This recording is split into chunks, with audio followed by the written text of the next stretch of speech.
ये शब्दांतिवचा भगवान नासे पुराण पुरुषोत्तमा तुरुल्लाचार स्वामी की अच विराग हिंसा विधर्म की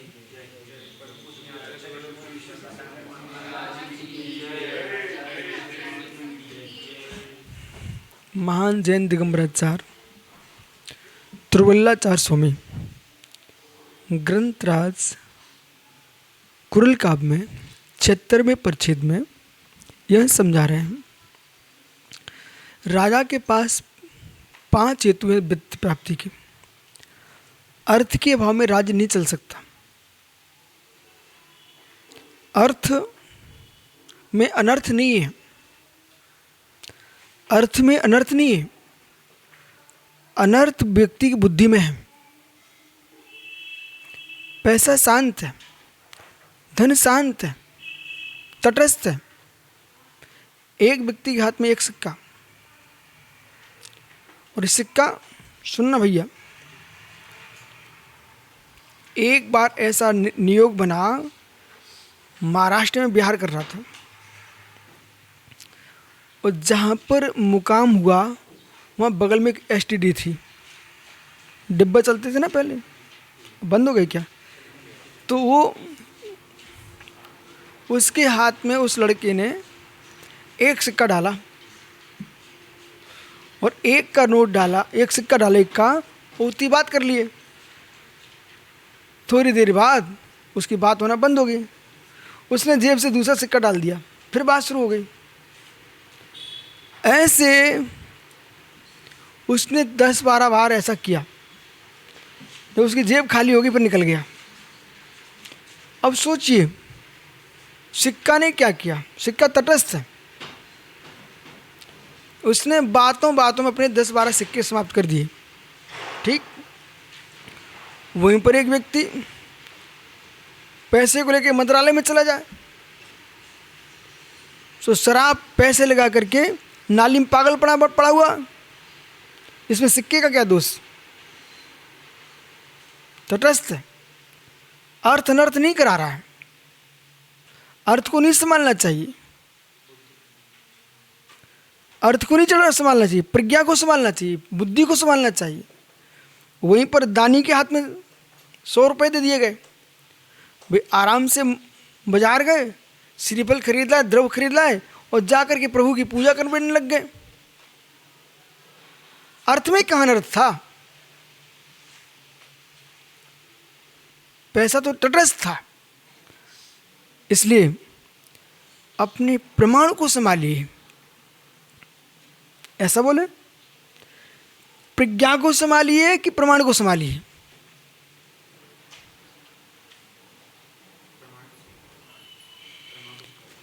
प्रज्ञा को संभालिए कि प्रमाण को संभालिए? महात्मा जी, प्रज्ञा को संभालिए कि प्रमाण को संभालिए?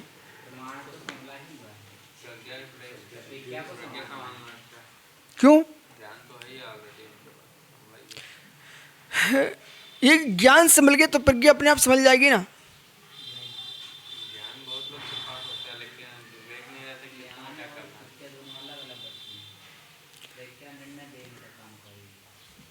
अब सुनिए, प्रज्ञा ज्ञान में इतना अंतर डाल दीजिए,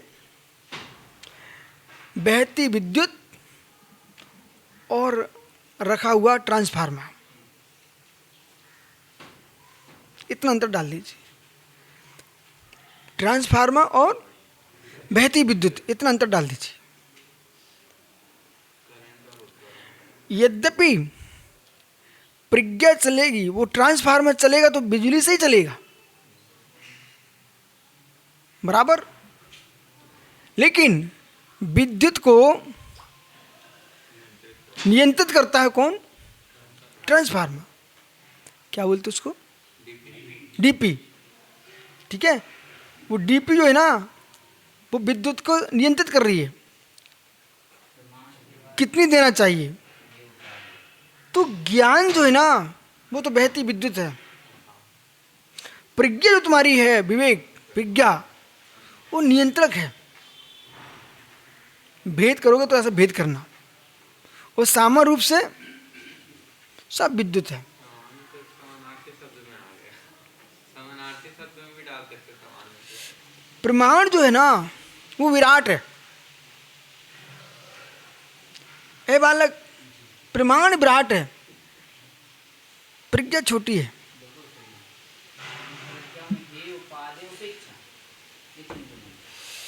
प्रज्ञा छोटी है। और प्रमाण में क्या होगा? हे भी होगा, उपाधि भी होगा, उपेक्षा भी। किसका विषय है? प्रमाण में सब है, प्रज्ञा में मति श्रुति ही रहेंगे। प्रज्ञा में मत श्रुति ही रह पाएंगे और प्रमाण में पांचों रहेंगे। कुछ अच्छे गुण रहस्य खोलो आप। प्रमाण में, प्रज्ञा में मात्र मत श्रुति ज्ञान, दो ही ज्ञान रहेंगे, पर प्रमाण में पांचों ज्ञान रहेंगे। दिमाग में रखना सब, ये विषय कह रहे हैं। इसलिए प्रमाण विराट है, प्रज्ञा लघु है। परंतु विराट प्रमाणों की परीक्षा करने वाली प्रज्ञा है, ये भी सत्य है।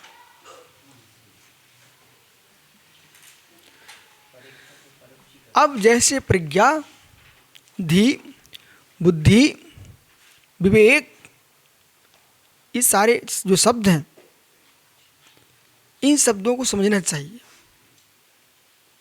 और शब्द के भीतर इतिहास रहता है, शब्द के ही भीतर बाह्यार्थ होता है, शब्द में आंतर आनंद। आज सामयिक में मुझे बहुत आनंद आया बालक, उस आनंद से मैं खुश हूँ।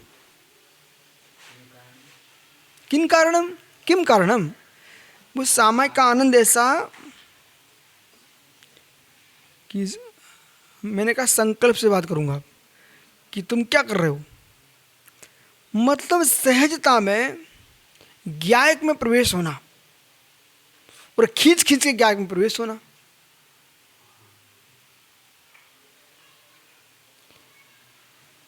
दानी जी, कभी गाय तो लगाई होगी ना, लगाई ना। अब गाय का जो बछड़ा रहता है, एक तो है कि जैसे इन्हें खूंटे से छुड़ा और तुरंत अपनी माँ के थन में लग गया, इन्हें कोई मेहनत नहीं करना पड़ती। एक बे बछड़े होते हैं जो थन ही नहीं पकड़ते, सो उनको इतने ढकेल के लाओ, फिर उनको पास में ले जाओ, थन में मुंह लगाओ उनका, और इतना भी नहीं, मुंह ऐसे खोलो, फिर उसमें थन रखो। अब भैया चूस ले, अब तो चूस ले, पी ले। अब सोचो, ऐसे दो प्रकार के छात्र होते हैं। एक वे होते हैं घर से छोड़ो, जाओ बेटा स्कूल, सीधे पहुंच पढ़ाई करने की, ठीक है। जैसे मैंने समाचार दिया, हार्दिक बाबू चलो आओ, तो तुरंत खूंटे से भाग के आ गया पढ़ने के लिए। एक बे, उन्हें वहाँ से भाई निखिल उठा के लाओ, रवि कहाँ है? अब रवि को उठा के लाए, फिर उसको अब भैया चल आगे, तो वो आंखें मल रहा है, और आगे चल भैया चल। तो अब ये कैसे, ये ढकेलने वाले बछड़े हैं, बड़ी परेशानी है इनसे, हैं? तो अब यह समझा रहे हैं, इसलिए धन अनर्थकारी नहीं है। विषय पकड़ना, धन अनर्थकारी नहीं है, प्रज्ञा अनर्थकारी नहीं है। प्रज्ञा का प्रयोग कैसा है, वो अर्थकारी अनर्थकारी है। धन का प्रयोग कैसा है, अर्थकारी अनर्थकारी। बहुत सुंदर श्लोक लिख रहे हैं यहाँ पर आज त्रिवल्लाचार्य स्वामी। अनुकंपाई भूतानाम, यही है ना, अनुकंपाई भूतानाम विद्यते प्रेम संतति, तत्पालना धात्रे साम सम्मति संपत्ति करुणावृता। गदिया जी, ओहो, आप कैसे जीते हो? ऐसे कपड़े पहनो जिसमें जेब हो। सुनना, आप कैसे जी रहे हो? ऐसे कपड़े पहनो जिसमें जेब हो। इस टी शर्ट में जेब ही नहीं है। गलत नहीं सोचना, भी तो विषय पकड़ो आप। इसमें जेब ही नहीं है। ये कपड़े वास्तुभूत नहीं है, इनमें सपाटपना है, कुछ रखा नहीं जाता है। ढीले ढाले हों, देखो उनका कुर्ता, आप देखो आप तो ढीले ढाले हों, एक जेब ऊपर, दो ये इधर, तो लगता कोई वजनदार आदमी है। समझ में आ रहा ना भैया? वजनदार आदमी है। ये क्या सपाट है, एक टावल भी नहीं तो है उससे कंधे पर, कहीं पसीना आया तो पहुँच लो, कहीं ज़रूरत पड़े तो पानी निकाल लो, पानी छान लो, आवश्यकता पड़ जाए। हो जैसे ये सपाट कपड़े कहीं लू लगने लग जाए तो काम में भी नहीं आ पाए, ऐसे ही जिनकी बुद्धि सपाट है, वो खीसला, क्या बोलते इसको, जेब को खीसा बोलते, खीसा, जेब रहित, खीसा रहित, जैसे वस्त्र सपाट रहते हैं, ऐसे ही जिनकी बुद्धियां खीसा रहित हैं, वे सपाट हैं, वे न कुछ रख पाते हैं न कुछ दे पाते हैं। जिसके कपड़े में खीसा होगा वो चलते चलते कुछ नहीं, भैया लेट हो रहे हैं, 2 पुड़ियाँ इधर भर लो, 2 पुड़ियाँ इधर भर लो, ठीक है, गर्मी का मौसम है, साग नहीं में लो, आम ही डाल दो उसके अंदर, आगे जाके देख लेंगे। अब इनने भर लिया ना, तो कहीं भूखा आदमी कोई दिख जाए, चलो भैया अपन एक खीसे ही खा लेंगे, तो एक की दूसरे को दे भी सकता है, और कहीं किसी ने दिया तो कोई से रख भी सकता है। एक खीसे का काम है जेब। ऐसे ही जिसकी बुद्धि में जेब है, जेब, वो दूसरे को दे भी सकता है और दूसरे से ले भी सकता है। और इसको गहरे में जाओ तो भगवान हमारे कहें कोष्ठ बुद्धि रिद्धि। जैसे कोटे में धान भर दो तो कोटे रख भी लेता है और कोटे से निकाल भी सकते हैं आप। ऐसी प्रज्ञा होना चाहिए, ठीक है। जीव, अरे पुराने लोगों के पास दिमाग था,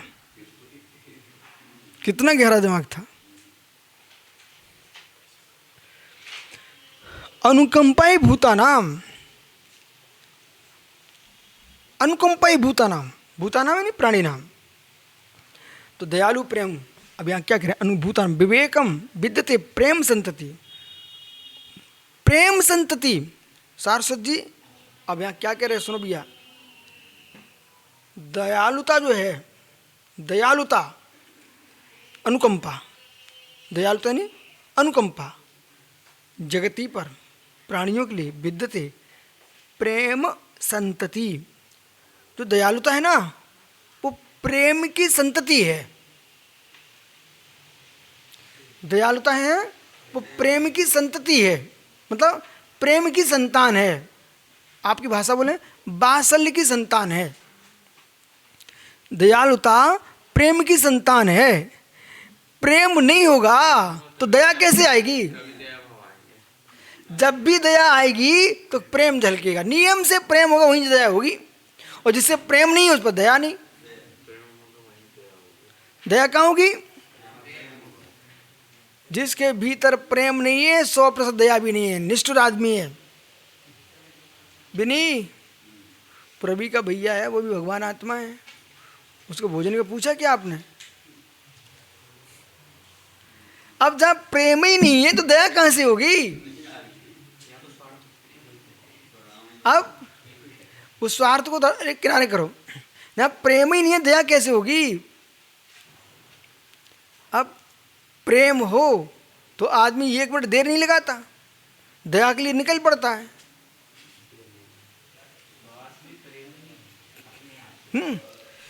प्रेम है दया दिखाएगा। अब प्रेम ही नहीं है तो भाई से 2 दिन के लिए 3 दिन के लिए, भैया अमुक जी बीमार हैं तुम देख लेना, तो प्रेम हो तो तुरंत आदमी दौड़ता है, और जब प्रेम नहीं है तो देर लगाता है। भूख होती ना तो 2 मिनट नहीं लगाती, तुरंत बैठ जाता है, और भूख नहीं तो पेट पे हाथ फेर के वहाँ बाहर खड़ा परोसने वाले परेशान है।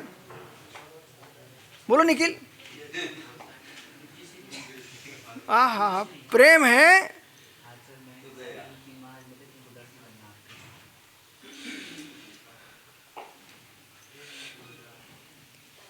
तो प्रेम है तो दया। कितना गहरा सोचा, सोचो। ओ इसलिए ग्रंथ महान है। अनुकंपा भूतानां वित्ते प्रेम संति। अनुकंपा जो प्राणियों के प्रति प्रेम की संतति है, तत्पालना है। जो संतान होती है ना, संतान, संतान है संतान, तो राजे महाराजे के बड़े बड़े पुत्र हैं, बड़े बड़े लोग हैं, तो उनको पालन कौन करते हैं? धाय माँ। तो ये क्या लिख रहे हैं? तत्पालन धात्य सम संपत्ति, संपत्ति, संपत्ति। ओह, संपत्ति जो है धाय माँ है।